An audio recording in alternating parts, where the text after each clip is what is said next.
Hi friends, welcome back to another episode of Generation Tech. My name is Alan. Now, with every new entry into the Star Wars franchise, whether it be a movie, novel, or comic, fans can expect a wide selection of newly created aliens. Some are truly unique and out of this world, others, however, are more or less just rip-offs of already existing animals. Today, we'll be looking at those aliens and their not-so-hidden inspirations. The great white shark is considered one of the greatest apex predators of the Earth's oceans. They can grow longer than 20 feet and weigh more than 2 tons and swim close to 35 miles per hour. They go by the scientific name of Carcharodon carcharodon. And interestingly enough, in Star Wars there's a species called Carcharodon, and they look like this. They're headed to the surface. Predictable. They're basically aliens with shark heads. Like the great white, this alien is extremely fast and a very capable hunter. It has multiple rows of sharp teeth and gills which allows it to swim underwater. And many of them are named like high school bullies from an 80s movie. Like this guy, Riff Tamson. Riff was a special envoy for Count Dooku and the Separatist Alliance. He was tasked with creating tension on the water world of Mon Cala. He did this by assassinating the king of the planets and pitting the two species, the Corn and Mon Calamari, against each other, which is exactly what sharks do in real life. Now, besides man, You son of a... the great white shark has very few worthy adversaries in the ocean. But there is one vicious animal that is known to occasionally attack and eat great white sharks, the giant squid. And like the squids that they're based on, the corns have several tentacles protruding from their face, which they use to feed, as well as suction cups on their hands and feet. They even spurt out clouds of ink as a defensive measure. But since corns wear pants, I've been told that shooting out ink is like the human equivalent of sharding your pants. The corns mostly lived near the ocean floor on their home planet of Mon Cala, which they shared with the Mon Calamari, which is confusing because calamari literally means squid food, and the Mon Calamari actually look more like fish.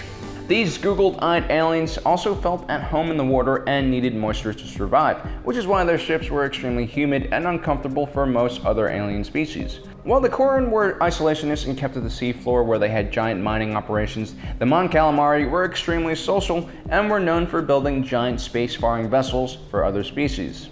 Our last aquatic species is the Oculus. Well, they're kind of aquatic. Hailing from the water world of Ando, these walrus-like aliens were first made famous in the original Star Wars film in the cantina scene by this guy, Ponda Baba. The Oculus were generally quite large and tough and oftentimes employed as thugs and bodyguards. Like the animals they were based off of, they were also known as being pretty mean-spirited. Walruses are one of the few animals on Earth that actually can kill a polar bear. They're also known to eat baby seals, and we all know that things that harm baby seals are inherently evil. Now let's move on to the lizards. There are several saurian-like aliens in Star Wars. The two most famous species are probably the hunter-like Trandoshans and the round-eyed Rhodians. These aliens were superb hunters and possessed infrared vision and were covered in scales. Other lizard aliens like the Yanchuri and Chazraks were used by conquering species as soldiers and proxies to fight wars.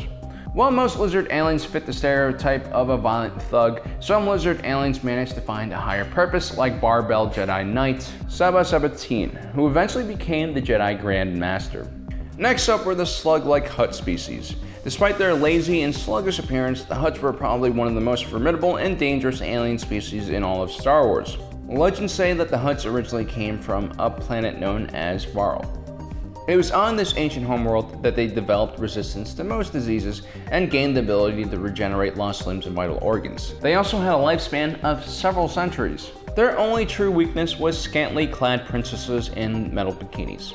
Comment below if you can relate. If there was one thing that Count Dooku and the Separatist Alliance was good at, it was choosing terrifying generals that not only did evil things, but also embodied our greatest childhood fears and nightmares.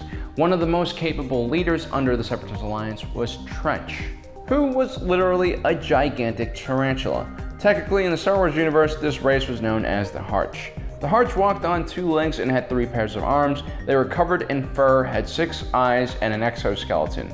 They were generally terrifying to look at.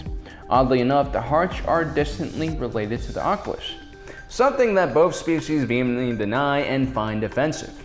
Alright guys, now enough with lizards and spiders and other weird, creepy animals. we're gonna go on to something more adorable and relatable, mammals. The curiously pacifist lerman with their oddly placed Irish and Scottish accents are based off of lemurs, a primate that can only be found on the African island of Madagascar. Like the lerman, lemurs tend to be relatively peaceful as well. Most of the species are vegetarian, and the ones that do eat meat stick to insects. Some lemurs, like the ringtail lemur, don't even physically fight. Instead, they do what's known as stink fighting with scent glands. Next up are the diminutive Chadra-fan. These 1 meter tall aliens look like bats without wings. Unlike most species, they have 7 senses, the additional ones being infrared vision and chemoreceptive smell. They also had large ears and 4 nostrils, which made their senses a lot sharper than the ordinary human. Chadra-fans had extremely fast metabolisms, which meant that they had to consume a huge amount of food for their size and only had a lifespan of around 40 years. Because of their biological traits, they were able to work constantly and only required 2 hours of sleep each day, which made them the ideal employee. They also had 2 hearts for redundancy, but if one heart failed and the other one wasn't restarted within a few days, they would die. Next up are the Industrious Ignites. They were oftentimes seen working in scrap heaps in industrial areas of the Star Wars galaxy. These small pig-like aliens were hardworking, loyal, and didn't mind getting dirty and working in uncomfortable environments. They are also quite strong and durable and could live up to 200 years. But because of their peaceful nature and small size, they often found themselves in slavery doing the bidding of others. The other pig-like alien species in Star Wars are the Gomorians. Unlike the Ugnaughts, these aliens were much larger and green. They also had a much lower intelligence and loved violence and fighting, which made them the perfect bodyguard and hired thugs for all sorts of criminal organizations. Jabba the Hutt loved using these guys. As a society, the Gomorians were relatively primitive. They liked to use melee weapons and never even discovered spaceflight by themselves. But one Gomorian named Piggy was genetically altered to be much smarter and would go on to serve in the famous Wraith Squadron during the Yuzhangbong War. Lastly, we have the Boffins, the cat-like species that died in tremendous numbers to deliver news about the second Death Star. These cunning feline aliens always maintained neutrality and avoided open conflict. Instead, they operated behind the scenes with their extensive spy net. The Boffins were also political masterminds and tough negotiators, but had a tendency to be extremely selfish and paranoid, which gave the species a pretty negative image. Well guys, that's our list for today. I'm sure I missed a few aliens here or there, so let me know which ones I did, and let me know what you guys think. Are the Star Wars creators lazy for essentially taking an animal, changing a few features to make a new alien species? Or do you guys think it's kind of cool that Star Wars aliens are sometimes based off of recognizable animals that we all know and love?